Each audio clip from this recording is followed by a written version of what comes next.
Hi అండి. ఈరోజు పచ్చి మక్కలతో మక్క గారెలు లేకపోతే మక్క వడలు ఎలా చేసుకోవాలో చూద్దామండి. ముందుగా పచ్చి మక్కలు,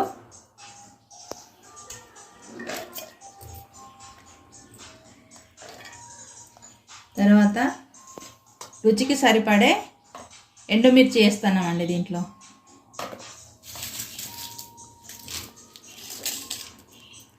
కాస్త వెల్లుల్లి రెబ్బలండి,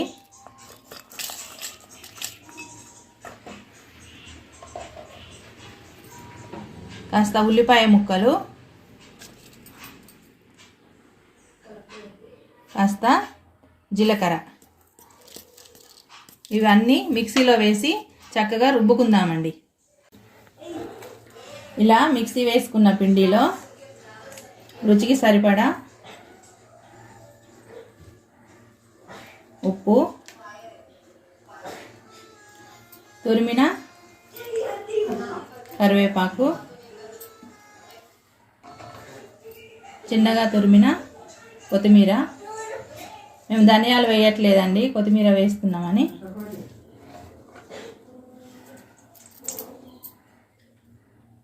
కాస్త పసుపు, మనకు నచ్చితే వంట సోడా వేసుకోవచ్చండి, మేము వేయట్లేదు దీంట్లో. ఇలా చక్కగా మిక్సీ చేసుకుందామండి దీన్ని. ఇప్పుడు ఇలా వడలు చేసుకుందామండి.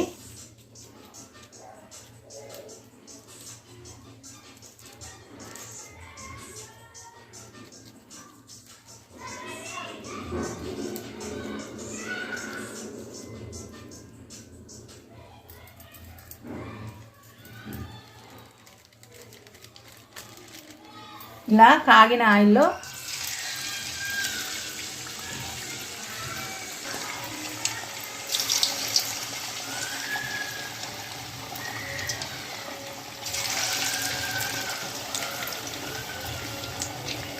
ఇలా వేసుకొని రెండు వైపులా ఎర్రగా వచ్చే వరకు వేయించుకుందామండి.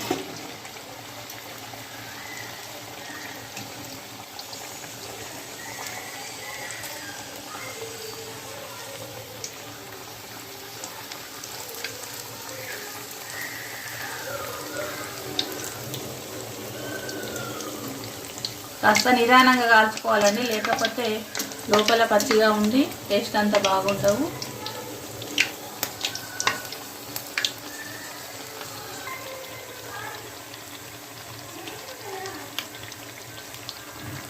ఇలా గోల్డెన్ కలర్ వచ్చేదాకా వేయించుకొని వీటిని తీద్దామండి. ఇప్పుడు